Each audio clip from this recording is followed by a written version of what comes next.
season begins, Scott. It's finished with a 0-0 draw here in Kent. Promising performance, though, I think is probably what you'll agree with me on. But maybe a few chances perhaps we could have taken on another day. Yeah, really pleased with the performance and really disappointed with the result. I think we were the team in the ascendancy. I think we were the one that may be knocking down the door for large parts of the game. But I think the most pleasing thing is to come away with a clean sheet. I just said to the lads I'd rather draw 0-0 than draw 3-0, because as much as it's nice to score goals, clean sheets win your games, because you will go and score the odd one here and there, and ultimately that will result in 3 points. So I thought the performance itself was exactly what we asked of the boys on a really hot day. Yet again, the first game of the season always surprises you, and the sun comes out. It's a big pitch against the football inside, and a brand new group. Like you said, we've got Johnny, Dan Roth, and Henry from last season. 8 players that we're trying to sort of get to gel and understand how we play. But I think there's so many positives, and I'm really pleased to come away with a point. Yeah, do you think we maybe took them a little bit by surprise in that opening 15 minutes? Because of course we hit the post twice through Jared and Jordan. Did you just feel like maybe we caught them out a little bit? I said on Thursday when we did the interview, 2 contrasting styles, and I think it was exactly that. They didn't go away from what they were trying to do and try and play out from the back, and credit to them. But we were glad that they tried to play that way, because we'd set up to go and press. We'd worked on it. We'd spoken about it at length. And I thought the boys executed it really well. The disappointing thing is that we didn't find that cutting edge. The difference between drawing a game 0-0 and winning it 1-0 is huge, emotionally, I guess, because you go in and you celebrate the win. But if someone had said to me this morning you could draw 0-0, I would have been quite content with that. So overall, really, really pleased. I thought there were some outstanding individual performances, but I'm not going to mention anyone just in case I miss someone out. You can feel free to ask me, but I thought there's some really standout performances there today. No, I was going to sort of emphasise what you've mentioned to me just before off camera about the fact that defensively you feel that you've obviously had to go and improve that from what we had last year. But based on today's performance, I think you've already agreed with me that it was definitely an improvement shown. Yeah, I call them the bouncers, the enforcers at the back. They're big, strong, they love defending. And you've got to have a certain mentality to want to defend like that. Reminds me a little bit of sort of like the Temi Ueka type. But I think we've got 2 of them now who I thought were absolutely brilliant today. Even at times when they looked like they were under a little bit of pressure or a last-ditch tackle, they come out on top.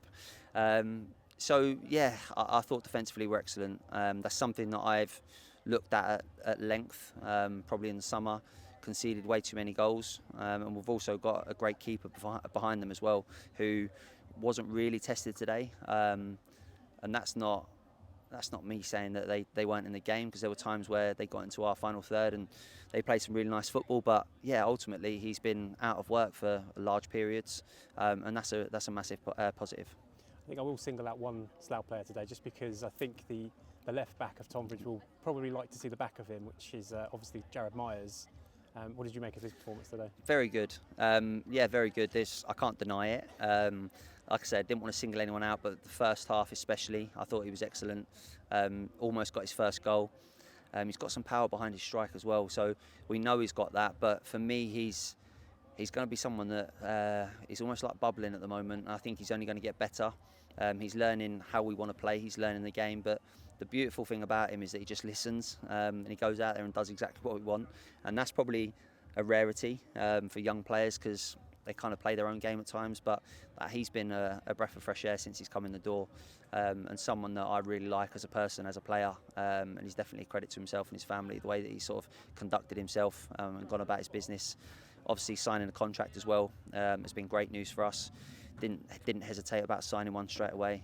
He said yes, so that just shows that he's really happy to be here, and hopefully we can obviously help him improve as a player. And taking away already from the first match day today, is there things that you've seen out there that you already feel like in a week's time maybe you can already improve in the couple of training sessions that you do have? Yeah, listen, I think we've got Tyrese to come back, we've got Victor Mikowski to come back, we've got a bench there that obviously Josh has made his debut, Kit's made his debut. I couldn't get any minutes today, so I couldn't get in the team, but I have no issues with that. Tarek, Brian Nelson, who's been brilliant all pre-season. So we've got some options. I feel like today it would have been nice to maybe have a couple more attacking options down the middle, a different type of striker maybe. But listen, Victor's suspended and we couldn't bring him on. But in a few weeks' time, he'll definitely play his part in things. Just finally then, I'm not going to ask you for your thoughts ahead of Hemel because it's impossible to obviously track that already, but what do you feel moving into next week with the fact that it's going to be a home game, of course, at Arbour Park? What do you want to see from your side heading into the home game for the first time? I want that place to be a fortress again. It's as simple as that. We need to make sure it's good. If we don't continue our home form like it's been in the past sort of 2.5, 3 years, then we'll struggle this season. So no, we know what Hemel will be like. They got a very good management team. They got a very good playing squad as well. We know it'll be really, really difficult. But listen, we've got a team there that have got a little bit of all sorts, I guess. They can play when they need to play. They can have a scrap when they need to have a scrap. And that's football. Football's not just played on a coaching manual or any coaching manual or out of a coaching manual. You have to be able to fight. You have to be able to defend your box. You have to be able to run. And also you have to find the quality in the final third. And I'm really pleased with the group that we've got. The way that they kind of stuck together, I think, today in the change room out on the pitch. They made sure that we didn't lose the game. I think that was the most important thing. I think the most important thing, or the thing that we had to take away from today, is that we could have got really excited and tried to go and win it, but we didn't, and I think that's a real positive. Brilliant. Thank you, Scott, for your thoughts after this one, and we will see you, of course, next Saturday at home against Hemel Hempstead. Just want to say thanks to the fans as well, Con. Yeah. Day one, it would be wrong for me to leave them out. I know you're about to ask me, so no, great support as always. Some of the lads haven't done the old walk behind the goal and say thank you, so they know it's something that we do because we're grateful for their support, and yeah, just want to make sure they get home safe and hopefully they enjoy today. Actually, I will ask you one more question, actually, and about the fact that you have sort of pushed them to sort of keep that tradition going. What does it mean to you, the fact that you do get those players to go across there and just show that appreciation back to the fans? How does that sort of, because obviously it was a thing that you did quite a lot frequently last year, so how important is it to keep that sort of gelling and keep that bond with the fans? Yeah, it's huge. It's massive because we're not Premier League footballers. We walk past people in the bar.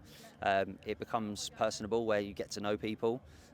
You talk to them face to face. You talk to them on social media, and I just want that sort of rapport with the fans. I think it's important.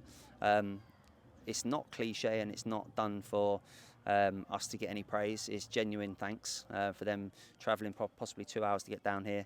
I think it was £18 a ticket as well, which isn't cheap. So yeah, no, we're hugely grateful for them, and we're nothing without the fans. Like I said before, we're custodians of the club. We're going to be here for a period of time in our lives, and they'll be here for a lot longer than we are. I know a lot of them have been here a lot longer than we have already. So no, we're massively grateful. We've got a great bunch, and hopefully we can put some smiles on their faces next Saturday. Brilliant. Thank you, Scott. Cheers, Con.